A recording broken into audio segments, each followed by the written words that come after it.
Serbie, octobre 2001, après 12 ans d'un règne sans partage, Slobodan Milosevic est renversé par une révolution de velours. Géorgie, novembre 2003, Edouard Shevardnadze est chassé par la révolution des roses. Ukraine, décembre 2004, la révolution orange porte au pouvoir Viktor Yushchenko. Kirghizistan, mars 2005, c'est la révolution des tulipes qui triomphe. 4 révolutions non violentes, 4 régimes autoritaires, reliques de la toute-puissance soviétique, jetés aux oubliettes de l'histoire en quelques semaines. Et à chaque fois le même scénario, des élections truquées, un pouvoir qui se crispe, puis cède devant des manifestations qui emportent tout sur leur passage. Depuis 5 ans, rien n'arrête ce vent de liberté qui balaye un à un les anciens satellites de Moscou. Une aubaine pour George Bush. We have lit a fire as well. A fire in the minds of men. It warms those who feel its power. It burns those who fight its progress. And one day, this untamed fire of freedom will reach the darkest corners of our world. Une contagion révolutionnaire qui, un à un, retourne des régimes longtemps favorables à Moscou et qui commence sérieusement à irriter Vladimir Poutine, le maître du Kremlin. Самое опасное, знаете, создание системы перманентных революций. То розовых, то каких-то там голубых еще придумают. Вот жить нужно привыкнуть по закону. Mais comment sont nées ces révolutions? Qui les inspire? Qui les prépare? Qui les finance? Quels sont les prochains pays sur la liste? Pour chercher des réponses à ces questions, nous avons entamé un long périple. En Slovaquie, en Serbie, en Géorgie, en Ukraine, au Kirghizistan, mais aussi à Moscou et à Washington. Pendant plusieurs mois, nous avons suivi les leaders de ces révolutions, ceux que Bush appelle les combattants de la liberté. Mais nous avons aussi retrouvé ceux qui se cachent dans l'ombre de ces révolutions de velours. Voici les coulisses de cette conquête de l'Est que rien ne semble pouvoir arrêter.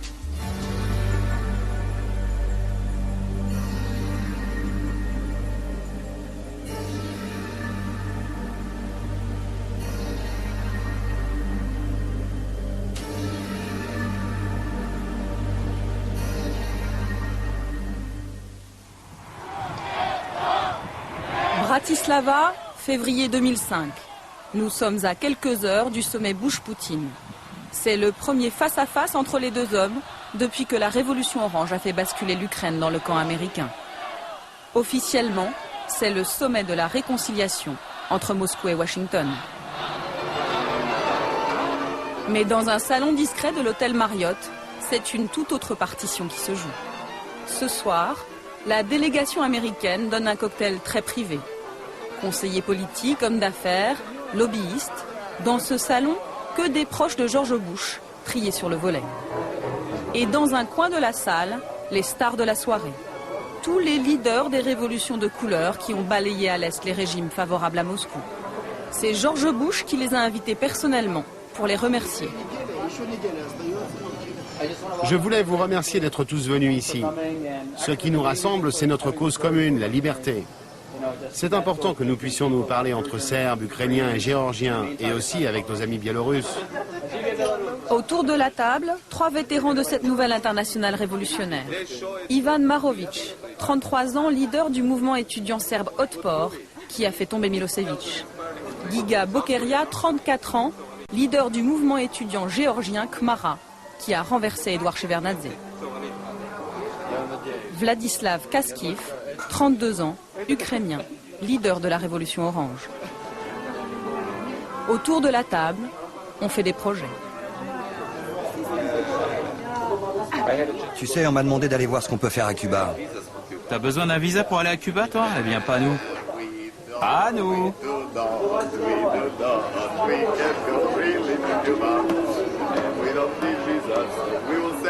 Tu vas voir, on va leur envoyer 10 millions de Serbes pour faire la révolution à Cuba. Dans ce sac, le kit du parfait révolutionnaire. CD-ROM, t-shirt, album souvenir. Vlad, le leader de la révolution orange, en profite pour faire des relations publiques. Venez, j'ai repéré quelqu'un d'important là-bas. Tout le monde veut ramener un souvenir de la révolution et saluer les héros. Particulièrement Paige Reef, un conseiller de la Maison-Blanche pour les pays de l'Est. Ces révolutions, c'est une vague. Qu'il s'appelle Poutine ou Loukachenko, le président biélorusse, eh bien cette vague, c'est comme un tsunami qui va les repousser aux oubliettes de l'histoire. Dernière photo souvenir avant l'arrivée du président américain. Demain, ils auront tous le privilège d'un entretien privé. On va dire à George Bush qu'il faut qu'il nous utilise pour aller démocratiser toute l'ex-URSS. La Biélorussie, l'Arménie, l'Azerbaïdjan, le Kyrgyzstan et bien sûr la Russie. C'est une chance unique de faire triompher la grande démocratie mondiale. Et on va le faire. L'entretien aura lieu à huis clos, mais le lendemain, George Bush fera de ces nouveaux révolutionnaires présents dans le carré VIP les vedettes de son discours. With us here today is a group of remarkable men and women from across Central and Eastern Europe. We welcome you. We thank you for your example, for your courage, and for your sacrifice. The democratic revolutions that swept this region over 15 years ago are now reaching Georgia and Ukraine. Eventually, the call of liberty comes to every mind and every soul. And one day, freedom's promise will reach every people and every nation. And may God bless you all. Un appel ouvert à la révolution, lancé 1 heure à peine avant l'arrivée de Vladimir Poutine, et qui va jeter un coup de froid sur le sommet de la réconciliation.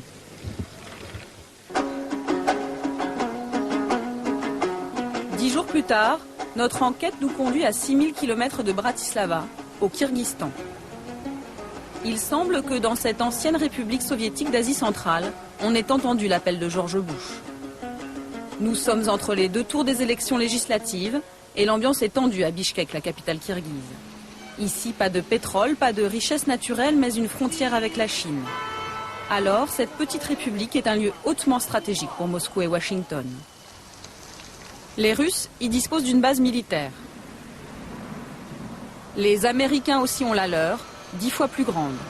Elle leur sert de base arrière pour leur opération contre les talibans en Afghanistan. Alors dans les 2 camps, on surveille de très près ces élections. Entre les 2 tours, le pouvoir a interdit toute manifestation et l'opposition craint des fraudes massives. Alors, comme en Serbie, en Géorgie et en Ukraine, les étudiants se préparent à descendre dans la rue. Une poignée d'entre eux nous a donné rendez-vous en pleine nuit dans un faubourg de la ville. La réunion est clandestine.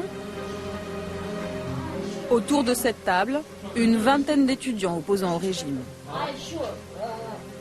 Ce soir, ils visionnent un film. Bringing Down a Dictator. Comment faire tomber un dictateur. Un film culte qui raconte l'histoire du mouvement serbe et qui a inspiré toutes les révolutions qui ont suivi. Un film produit par un Américain. Là, c'est les jeunes Serbes du mouvement étudiant d'Otpor qui montent à Belgrade faire la révolution.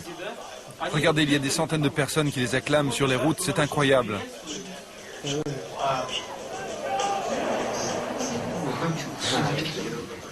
Là, c'est leur leader.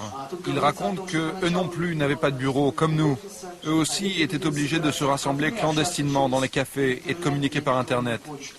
Ce film, on l'utilise dans nos séminaires pour montrer aux étudiants que l'on peut faire quelque chose au Kyrgyzstan. Si les Serbes sont arrivés à faire leur révolution, pourquoi pas nous? Ce film, ça prouve tout simplement que des étudiants, des jeunes, peuvent faire tomber un régime. Tous ensemble.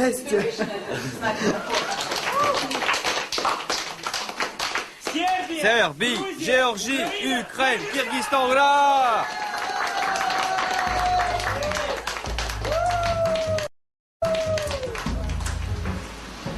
Ce film, Edil l'a vu des dizaines de fois. Comme beaucoup de combattants de la liberté, il a étudié aux États-Unis grâce à une bourse offerte par le gouvernement américain. Juste retour des choses, aujourd'hui il travaille pour NDI, l'Institut national démocrate, une fondation dirigée par Madeleine Albright. Pour ces élections, c'est lui qui est chargé de recruter des observateurs indépendants. Ce matin, il fait une dernière réunion. Les autres observateurs attendent de vous que vous soyez des leaders. Ils attendent que ce soit vous qui posiez des questions lorsqu'il y aura des infractions dans les bureaux de vote. Soyez actifs, surtout les jeunes. Vous êtes l'avant-garde. J'espère que j'ai été convaincant. Regardez, j'ai même l'écharpe orange qui vient d'Ukraine. J'ai passé 1 mois et demi en Ukraine. C'est l'Institut national démocrate qui a envoyé Edil observer 1 mois et demi les coulisses de la révolution orange. Ça, c'est le fameux imperméable de la révolution orange. Je me souviens, c'était tard. La nuit, sur la place centrale, il faisait froid, il y avait de la neige, et il y avait des milliers de personnes qui portaient ces imperméables. J'étais tellement fasciné par l'opposition ukrainienne, ils avaient tellement d'argent, ils étaient tellement organisés, que j'ai pris ça pour le montrer à tout le monde ici et dire « Regardez, ils étaient prêts à la révolution, ils avaient même leurs imperméables qu'ils distribuaient dans les rues. » Ça se porte comme ça.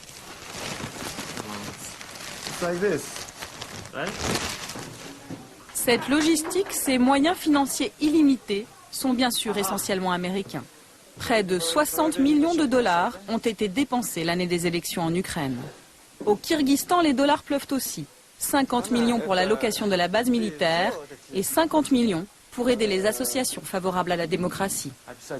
Celle d'Edil touche 110 000 dollars pour surveiller le bon déroulement des élections. Alors forcément, à la une du journal que publie l'association, on sait être reconnaissant. Là, c'est le discours de Bush le jour de son investiture. Vous savez, ici, on est partagé sur George Bush. C'est pas mon président préféré. Mais quand un président américain dit que tous ceux qui vivent sous la tyrannie sachent que les États-Unis ne vous oublieront jamais, que jamais nous ne pardonnerons aux dictateurs, et que le jour où vous vous lèverez pour défendre votre liberté, nous serons avec vous, eh bien là, on le met en première page, parce que c'est important. On mérite notre liberté. Nous avons voulu voir à quoi ressemblaient ces Américains qui exportent la démocratie dans les coins les plus improbables de la planète. Pour les rencontrer, il faut aller dans un autre lieu tout aussi improbable, le golfe de Bishkek, la capitale kirghize. Autour de cette table, les représentants des principales organisations américaines présentes sur place. Mike Stone, 52 ans, ancien journaliste, dirige l'association Freedom House chargée de défendre la liberté de la presse. Brian Campbell, 48 ans, 15 ans de Kyrgyzstan, dirige le bureau de USAID, spécialiste dans l'aide au développement. David Greer, 43 ans, juriste, chargé de former les Kirghizes à l'économie de marché. Première surprise, ici, tout le monde assume son rôle sans complexe. La politique américaine au Kyrgyzstan, c'est d'exporter l'économie de marché dans l'intérêt des États-Unis. Et quant à notre influence ici, eh bien, on vient avec ce que le monde développé a de meilleur en termes de principes économiques. Voilà. Quelles sont les motivations politiques de Washington derrière tout cela, derrière notre présence ici? Je ne sais pas, mais je n'ai aucun problème avec ce que l'on fait ici, car je suis persuadé que c'est pour le bien des gens et que si ça marche, ça rendra le monde un peu meilleur. Moi, je ne crois pas que l'impérialisme soit une mauvaise chose, si cela veut dire des élections libres, une justice indépendante et des médias libres. C'est exactement ce qu'on est en train de faire ici et c'est très bien. Et franchement, je me fiche de ce que Poutine peut en penser, car lui, il était à la tête du KGB. Donc on connaît par cœur ses réactions et ça n'a aucune importance. Voilà, c'est tout. Et les méthodes du KGB, Mike Stone les connaît. Avant le Kyrgyzstan, il a perfectionné son swing en Hongrie, puis en Biélorussie. Ce Texan de 52 ans dirige la seule imprimerie du pays qui ose publier les journaux d'opposition. C'est de nuit qu'il nous y emmène. Il préfère être discret. À quelques jours du scrutin, la pression du KGB local est à son maximum. Alors Ruslan, c'est où? Ils sont par là-bas. Il est 3 heures du matin.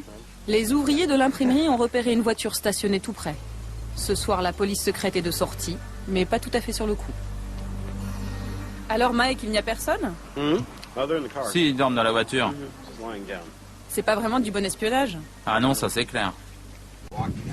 Je vais rester ici jusqu'à ce que chaque exemplaire sorte de mon imprimerie.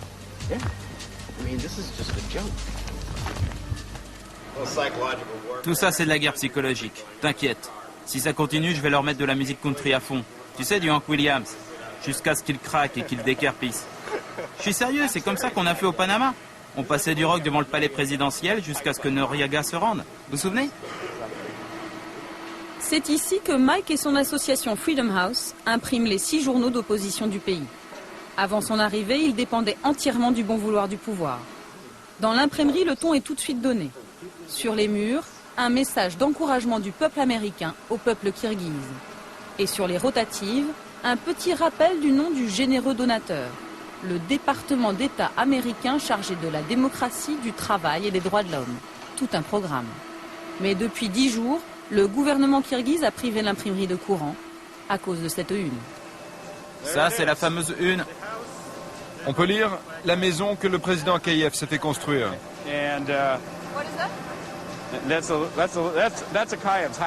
Là, c'est sa maison, ou plutôt son palace. Et là, à côté, un pauvre enfant qui n'a pas de toit sur sa tête. C'est pas mal, non, comme montage, hein?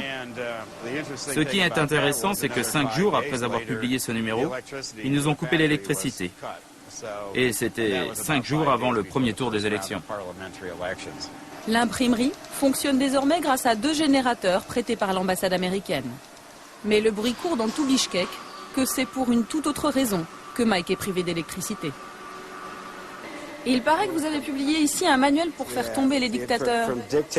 Ah oui, ça, qu'est-ce que c'était? Je me souviens plus du titre. Je crois que ça s'appelle « De la dictature à la démocratie ». Mais c'est bien le livre qui a inspiré tous les jeunes révolutionnaires, ukrainiens, serbes, géorgiens. C'était leur Bible, non? Oui, en fait, je ne sais pas comment, mais on s'est fait embarquer dans toutes ces histoires de révolution de velours, orange, rose. Moi, je dis tout le temps, je veux une révolution verte, une révolution du dollar. Amenez l'argent et on imprimera tout ce que vous voulez. Mike Stone, simple homme d'affaires, il nous affirme qu'il se souvient à peine avoir imprimé le petit livre des révolutions. Pourtant, c'est bien chez Mike Stone que Tolekan Ismailova, membre de l'opposition kirghize, s'approvisionne. C'est elle qui a fait traduire l'ouvrage et qui le distribue clandestinement sous forme de journal. Ça s'appelle « De la dictature à la démocratie ». C'est de Gene Sharp. Je l'ai traduit en kirghize. C'est notre Bible. Il va sauver le peuple kirghize.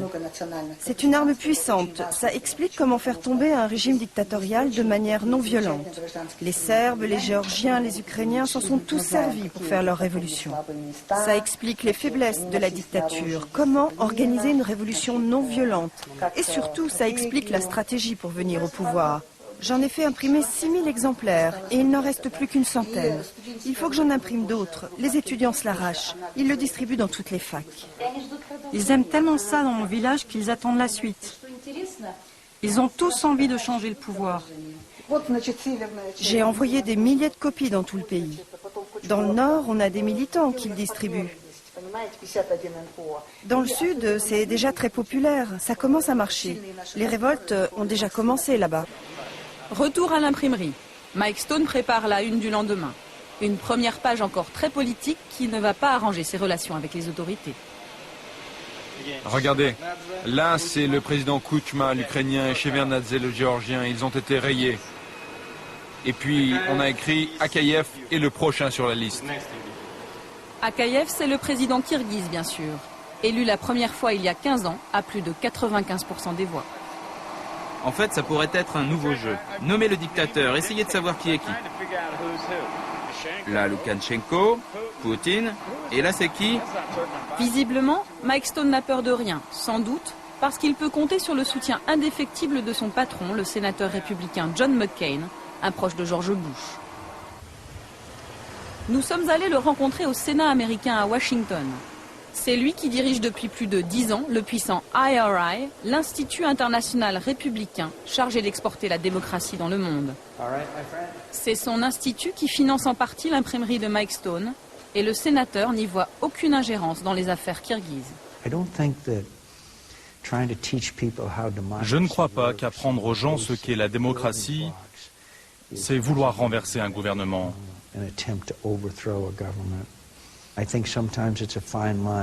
C'est vrai qu'il y a une frontière fine entre encourager la démocratie et intervenir dans les affaires intérieures d'un gouvernement.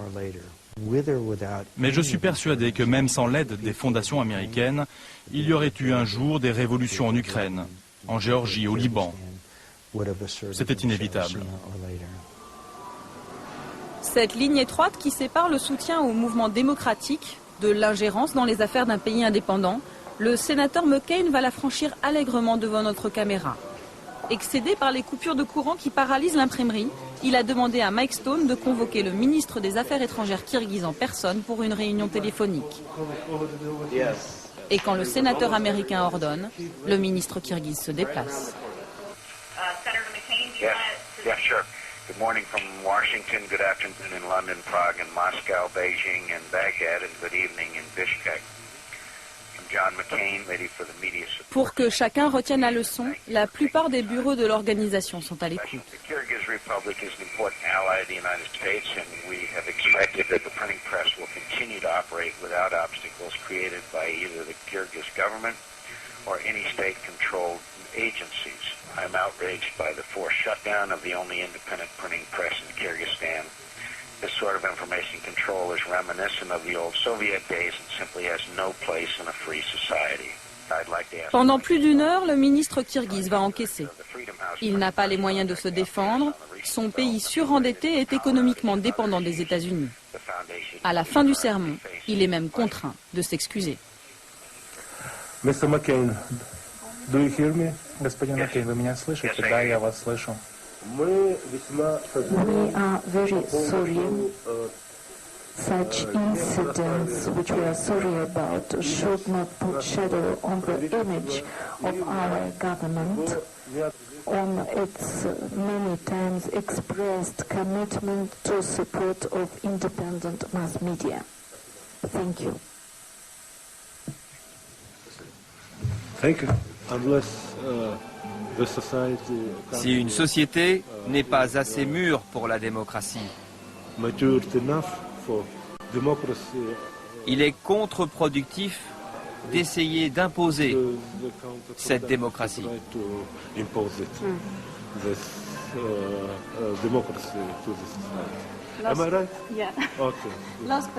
Beaucoup de personnes aujourd'hui parlent d'une révolution orange au Kyrgyzstan. Vous pensez que c'est possible? Je ne crois pas à la révolution orange. Je ne pense pas qu'on en ait besoin.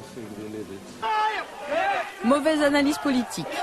10 jours plus tard, la révolution éclate avec bien sûr les étudiants au premier rang des manifestants. Les slogans, les symboles, les fleurs offertes aux forces de l'ordre, le choix d'une couleur, tout est conforme aux méthodes mises au point avant en Serbie, en Géorgie et en Ukraine.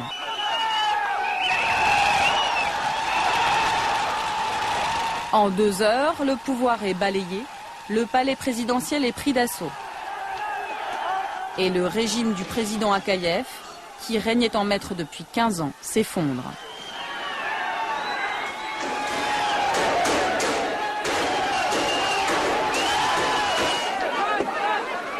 Mais Edil n'a pas pu profiter de la victoire, il a été l'un des tout premiers à être arrêté. On le voit sur ces images de la télévision kirghize se faire embarquer par les forces de l'ordre. Quelques jours plus tard, nous le retrouvons. Il nous a donné rendez-vous devant le palais présidentiel, fermé pour cause de révolution. Pour lui, aucun regret, la fin justifie bien les moyens. On dira encore, comme pour la révolution ukrainienne, comme pour la révolution géorgienne, que tout ça c'est un projet américain. Eh bien, même si ça l'est, ça m'est égal. Je ne vais pas m'excuser. Et personne ne devrait s'excuser. On vit au XXIe siècle. Les dictateurs doivent savoir que leur heure a sonné.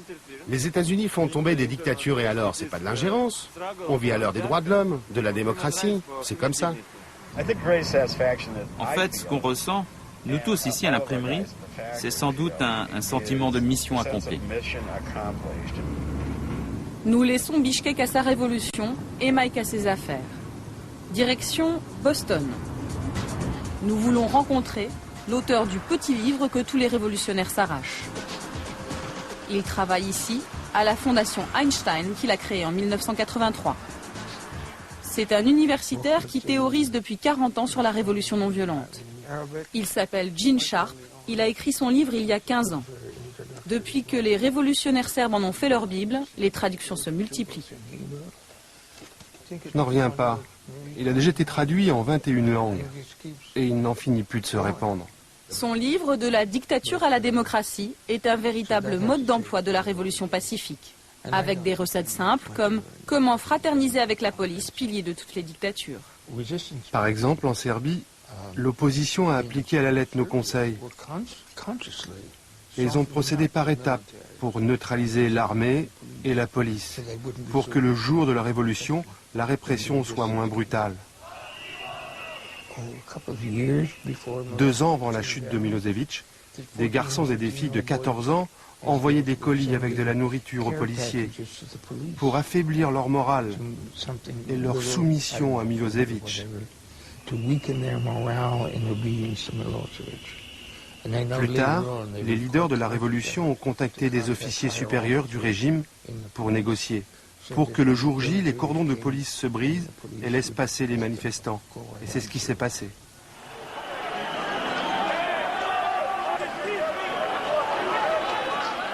Mais l'homme de l'ombre, celui qui depuis la révolution serbe répand livre en main les bons conseils de Gene Sharp sur le terrain, n'a rien d'un universitaire. C'est un ancien militaire que nous cherchons à joindre depuis 4 mois. Il s'appelle Bob Elvie, parle rarement aux journalistes, mais nous a promis d'être là aujourd'hui. Vous travaillez avec Robert Elvie, non? Oui. Il est là? Oui, il est là. Regardez, c'est lui, Bob Elvie. Bob Elvie a passé 30 ans dans l'armée américaine comme officier d'infanterie. Il a participé à la formation de l'opposition birmane, alors il sait exactement comment affaiblir une armée et désorganiser un pouvoir. Il faut s'attaquer aux piliers du pouvoir, l'armée, l'administration. Il faut leur faire quitter le camp du régime autoritaire et les amener dans votre propre camp. Il ne s'agit pas de les détruire, mais de les retourner, de leur faire comprendre qu'il y a une place pour eux demain dans un gouvernement démocratique. C'est l'Institut du sénateur républicain McCain, celui qui finance l'imprimerie de Mike Stone à Bichkek, celui qui sermonne le ministre kirghize, qui 2 mois avant la chute de Milosevic a demandé à Bob Elvie d'aller dispenser ses conseils aux jeunes Serbes. Nous sommes allés à Belgrade retrouver Srđa Popović, un des tout premiers à avoir suivi le stage de Bob Elvie. Ce leader de la révolution serbe dirige aujourd'hui un café branché de Belgrade. On a rencontré Bob Elvie en avril 2000. On était déjà une vraie force d'opposition au régime, mais son expérience nous a beaucoup aidés, ça a été décisif. Ce qu'il nous a appris, c'est qu'il faut sélectionner des personnes dans le système, comme par exemple la police, puis leur envoyer constamment le message que nous sommes tous des victimes, eux comme nous. Eux, ils sont des victimes parce que ce n'est pas le rôle de la police d'arrêter des gamins de 13 ans. L'une des premières choses qu'on a appris, c'est d'être visible le plus possible. Il faut choisir un symbole. Nous, c'était le point fermé. En Ukraine, c'était la couleur orange. Ça, c'est l'outil de communication. Ensuite, on passe à l'action publique, aux manifestations. Comme ça, on mobilise les masses parce qu'il faut beaucoup de monde pour gagner une bataille. Une méthode redoutablement efficace. 3 mois après le stage organisé par Bob Elvie, le régime de Milosevic tombe. Depuis, les Serbes sont devenus les VRP de la méthode Elvie. Ils exportent leur savoir-faire partout où on rêve de révolution. Ce sont eux qui ont aidé les Géorgiens à chasser Edouard Shevardnadze du pouvoir. Ce sont eux qui ont aidé à préparer la révolution orange. La méthode est toujours la même. 2 mois avant les élections, des stages discrets sont organisés pour former des leaders étudiants. Nous sommes allés en Ukraine où nous avons retrouvé des images d'un de ces stages. Nous sommes 2 mois avant la révolution orange. Les élèves sont ukrainiens et rêvent de révolution. Les professeurs sont serbes et ont déjà mené à bien la leur. Il faut que vous sachiez que vous n'êtes pas seul, que beaucoup de gens veulent vous aider à l'extérieur, qu'ils connaissent votre douleur qu'ils vont tout faire pour que vous viviez un jour dans un pays démocratique, dans une Ukraine libre. On leur a appris comment créer leur organisation, comment faire de leur mouvement une véritable marque, comment créer des logos, comment faire passer des messages, comment recruter du monde, mobiliser les gens autour de leur cause et bien sûr comment trouver de l'argent. Autres intervenants pendant ces stages, les représentants des organisations américaines. Ce sont eux qui payent les Serbes pour intervenir ici. Ceux-là appartiennent à la fondation du sénateur McCain et à Freedom House. Le pouvoir est convaincu qu'il va encore s'en sortir en trichant. Que personne ne les regarde. Il faut que l'on change cela. Qu'ils sachent qu'on les observe. Vous avez tous déjà vu Spider-Man, Batman ou Superman. Bon, à chaque fois, il y a un personnage que personne ne voit, qui contrôle la ville, qui observe tout, qui est partout. Eh bien, c'est exactement ce qu'on doit faire. Être partout et terroriser le pouvoir. 10 jours après ce premier séminaire, les meilleurs éléments sont en Crimée pour un stage plus pratique. C'est ici que les formateurs serbes mettent la dernière touche à la véritable petite armée chargée de mobiliser les électeurs ukrainiens. Nous ne sommes plus qu'à 1 mois et demi des élections. Ce stage est financé par Freedom House, la même organisation qui finance l'imprimerie du Kyrgyzstan. Nous décidons donc d'aller à New York au siège de Freedom House. C'est Adrian Karatnitsky qui, au sein de l'association, est chargé du dossier ukrainien. En passant dans le couloir avant d'arriver dans son bureau, il en profite pour nous donner un petit cours de démocratie. Les pays libres sont en vert. L'Ukraine et la Géorgie sont encore en jaune, c'est-à-dire semi-libres. Car cette carte date de l'année passée, juste avant la révolution orange. Et puis ils n'ont pas encore consolidé leurs institutions. Et en bleu, ce sont les pays cibles, les pays qui ne sont pas libres. C'est la Russie, la Chine, l'Iran, l'Arabie Saoudite, etc. Pour les Ukrainiens, on a donné une petite bourse de 30 000 $ pour qu'ils puissent rassembler des centaines d'activistes dans le sud de l'Ukraine, en Crimée. Ils ont été entraînés à l'action civique et à surveiller les élections.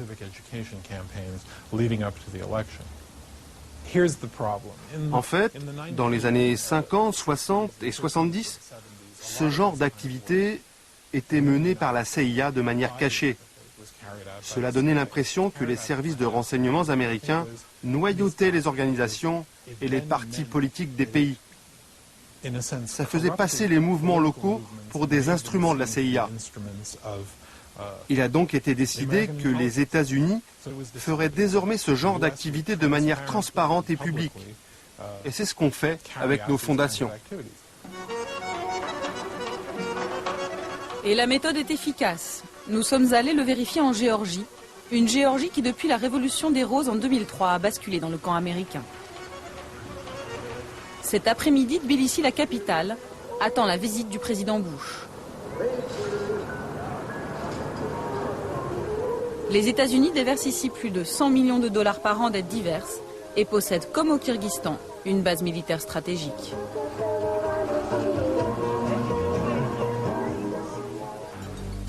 Ici, c'est cet homme, George Soros, le multimilliardaire américain proche du Parti démocrate, qui a aidé les leaders de la Révolution des Roses grâce à sa fondation Open Society. Kachal Omaya était à l'époque le représentant géorgien de la fondation de George Soros. Depuis, il est devenu ministre de l'Éducation nationale. On a joué un rôle important pendant les élections.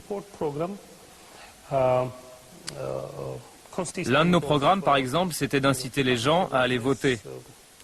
On a financé toute une série de concerts de rock, distribué des tracts, diffusé de la publicité à la télévision, etc., etc. Tout cela nous a coûté à peu près 300 000 $.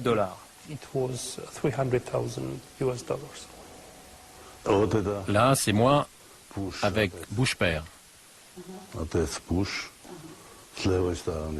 L'ancien président de Géorgie, Edouard Shevardnadze, lui, n'est plus rien du tout. Chassé du pouvoir, il vit avec ses souvenirs et une certitude.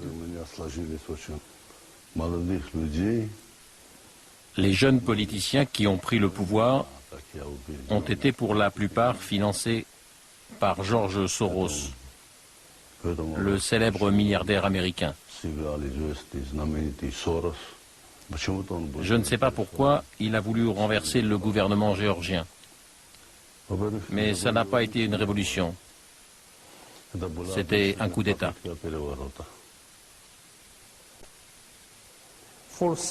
C'est vrai, certains dictateurs d'Asie centrale et d'autres pays de l'ex-URSS ne comprennent pas ce que l'on fait. Mais je vous assure que les peuples de ces pays le comprennent parfaitement. L'un des leaders de la révolution géorgienne, c'est Giga Bokeria. Nous l'avions croisé à Bratislava, nous le retrouvons au Parlement de Tbilissi. À 34 ans, il entre et il sort comme il veut de l'hémicycle. C'est normal. Depuis la Révolution, il est devenu le principal conseiller du président géorgien. Mais ce matin, il n'assistera pas à la session parlementaire. À quelques heures de l'arrivée du président américain, il a rendez-vous dans un salon de l'hôtel Marriott avec Anatoly Lebedko, un opposant biélorusse qui est venu chercher des conseils pour faire la révolution chez lui. Car comme les Serbes, aujourd'hui les Géorgiens exportent leur expérience révolutionnaire. Petit mode d'emploi en direct. Qui est vulnérable autour du président dans l'appareil d'État? Est-ce qu'il y a des personnes sur qui on peut influer, qui pourraient jouer notre jeu? Oui, ça c'est fondamental. Des personnes au sein même du régime. Des proches du président? Chez nous, tous ceux qui représentent une menace, eh bien notre président Loukachenko s'en occupe. Il les a soit mis en prison, soit fait assassiner, soit exilés. Il ne supporte pas qu'il y ait à ses côtés quelqu'un de plus intelligent que lui, qui puisse lui faire de l'ombre. Oui, on connaît bien ça, c'est un des points communs de tous les dictateurs. Nous aussi, on a connu ça chez nous. Et si on vous donne comme but de distribuer des milliers et des milliers de tracts à travers le pays, c'est possible? Il n'y aura pas trop de pertes humaines? Si, des pertes énormes. Bon, il faut qu'on réfléchisse. Oui, ça risque d'être compliqué. Et pour la récolte de l'argent, vous en êtes où?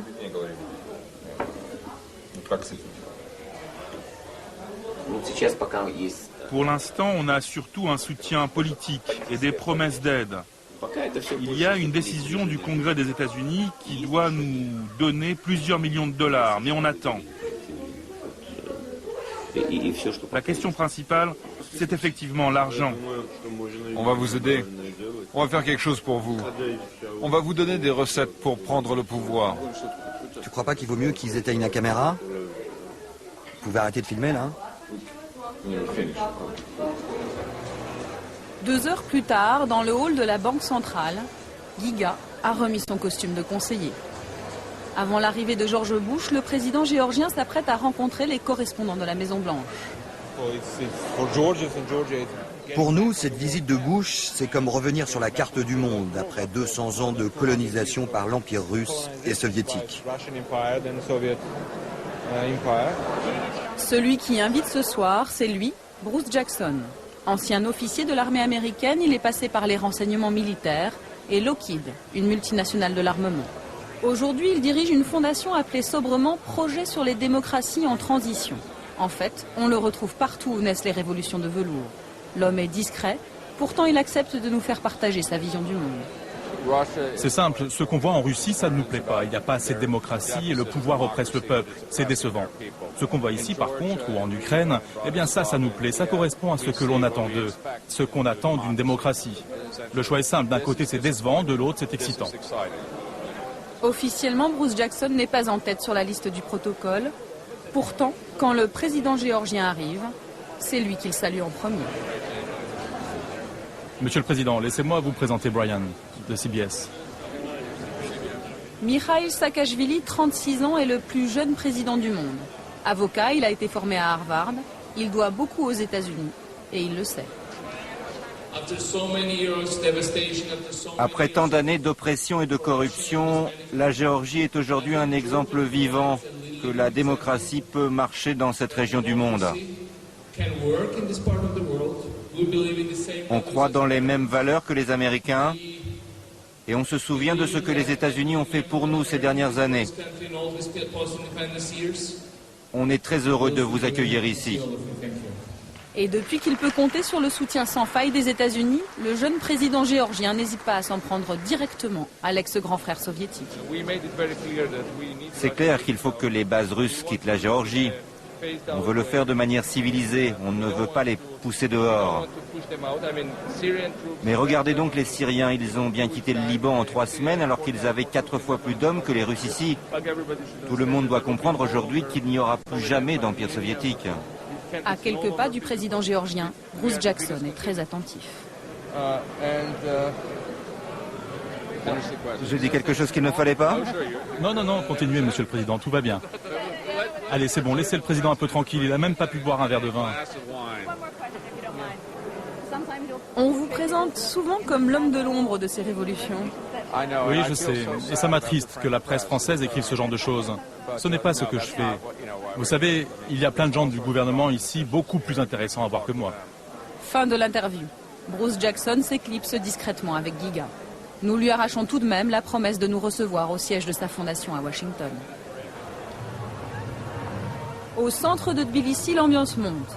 L'arrivée de George Bush est annoncée dans 1 heure et plus de 200 000 personnes se sont rassemblées sur l'ancienne place Lénine, rebaptisée Place de la Liberté. Anatoly Lebedko, le Biélorusse, continue sa tournée des sponsors. Nous le retrouvons dans les bureaux de l'IRI, la fondation du sénateur McCain. Au mur, un t-shirt imprimé par la fondation et qui annonce toutes les dates de la grande tournée des révolutions, avec celles déjà faites et les autres marquées TBD, To Be Done, en français, celles à faire. Les prochains sur la liste, c'est nous, les Biélorusses. Les élections sont prévues en 2006. C'est un beau palmarès, non? Les prochains, c'est vous? Oui, c'est sûr. L'année prochaine, c'est pour nous. Pour sa première rencontre avec George Bush, Anatoly ne fera pas partie des invités qui comptent. Il lui reste une révolution à faire pour prétendre au carré VIP.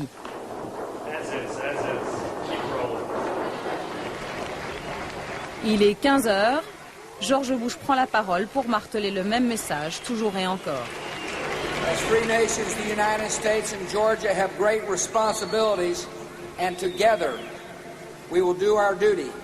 By extending liberty to millions who have not known it, we will advance the cause of freedom. Chez moi, c'est une petite union soviétique et on doit absolument rejoindre le monde civilisé. Et vous pensez que George Bush peut vous aider? Je crois que c'est au peuple biélorusse de décider de son destin, mais c'est clair que vu notre situation, on a besoin de l'aide internationale. C'est essentiel pour nous. C'est une question de survie.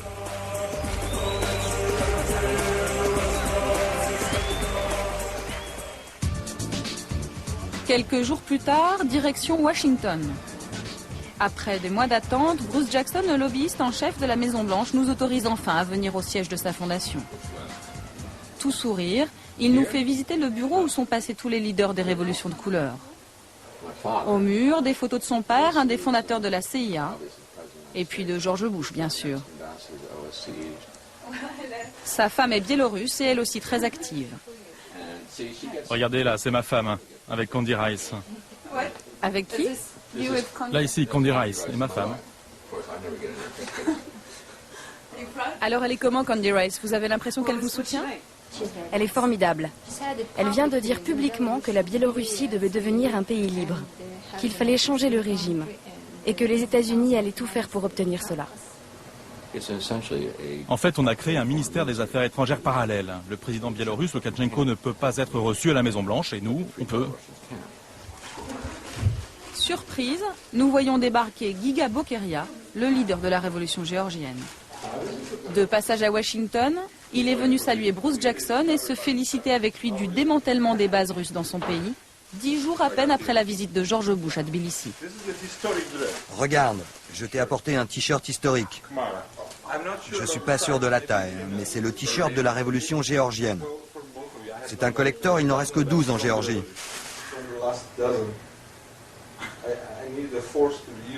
Le rendez-vous ici se passe très bien. Tu sais, ils sont très contents de toi ici. Tu fais du très bon travail. C'est bien.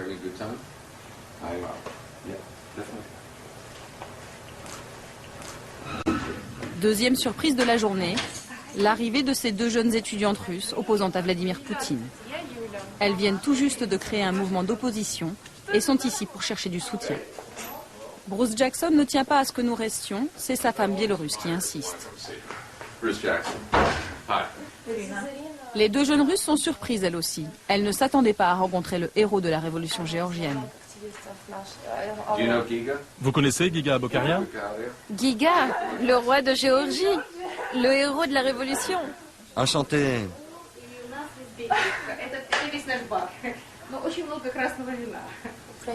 Si les Ukrainiens ont réussi à se sortir de là, alors pourquoi pas nous? C'est pour cela que c'est très important de rencontrer des gens comme Bruce Jackson ou comme Giga. Ils peuvent nous conseiller, c'est essentiel. En fait, ça se répand dans des pays de plus en plus grands. Ça a commencé dans la petite Serbie, puis la Géorgie, puis l'Ukraine, puis pourquoi pas l'immense Russie. En Russie, c'est une question de temps et bien sûr du prix humain qu'il faudra payer. Jusqu'où le régime sera prêt à aller pour rester en place. Mais je suis certain que ça arrivera. Vous allez les conseiller? Je n'appellerai pas ça du conseil. Je leur parle de mon expérience et de toutes ces recettes que vous connaissez. Après, ils verront bien ce qu'ils pourront faire concrètement chez eux, en Russie. La réunion durera plus d'1 heure, mais hors caméra. Bruce Jackson nous a prévenus, faire la révolution en Russie, c'est-à-dire s'attaquer directement à Poutine, est un sujet trop sensible. C'est pourtant le prochain objectif. 3 jours plus tard, nous décidons d'aller à Moscou retrouver Yulia, l'une de nos étudiantes russes. Depuis que les révolutions s'enchaînent à l'Est, l'ambiance s'est durcie et la police traque le moindre mouvement de contestation.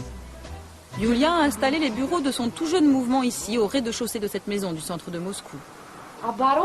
Notre mouvement s'appelle Aborona, ça veut dire défense. On est tout jeune, ça ne fait que 2 mois qu'on a fait notre première manif. Voilà notre logo. C'est avec ce drapeau qu'on va au rassemblement. C'est le même que les Serbes, les Géorgiens. On l'a pris comme symbole de lutte commune. Nous, notre objectif principal, c'est lui, Poutine. On en a marre de lui, marre de ce régime policier qu'il a instauré en Russie.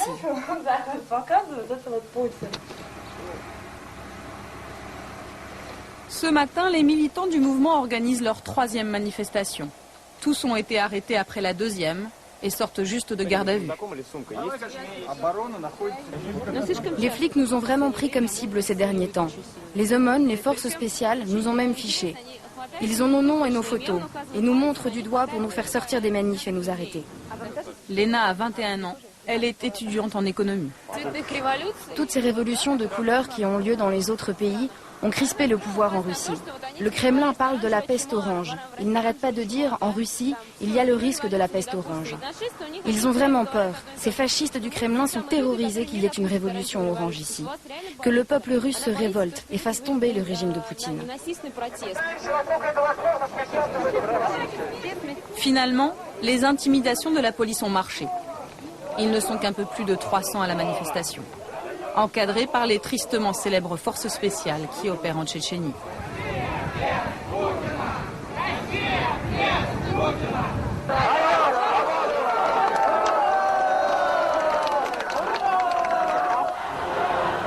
La réponse de Vladimir Poutine aux menaces de révolution, la voici.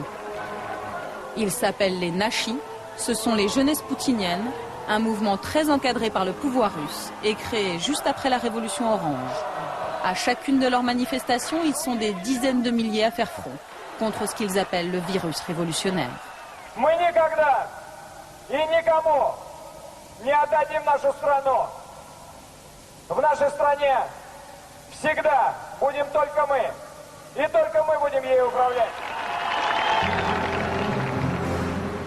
Au Kremlin, on a même mis secrètement en place un ministère de la contre-révolution. C'est l'éminence grise de Poutine, Gleb Pavlovski, qui en a eu l'idée. C'est un fidèle du pouvoir.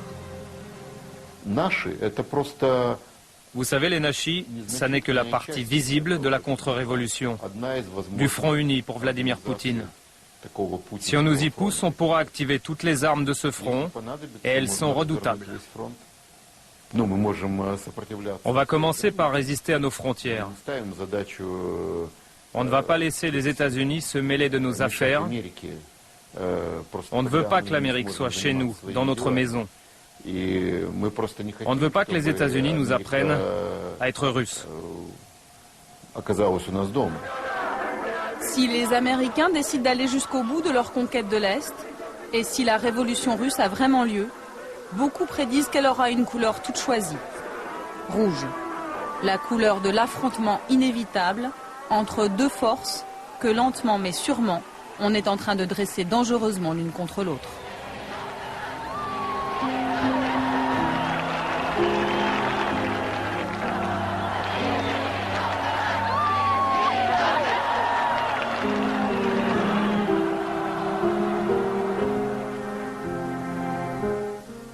Entre deux mots, lequel choisir? Les Sri Lankais, eux, n'ont pas eu le choix. Ils ont subi une guerre civile qui a fait 65 000 morts en 20 ans et un tsunami qui en a fait 30 000 en quelques minutes. Le Sri Lanka peut-il aujourd'hui se relever?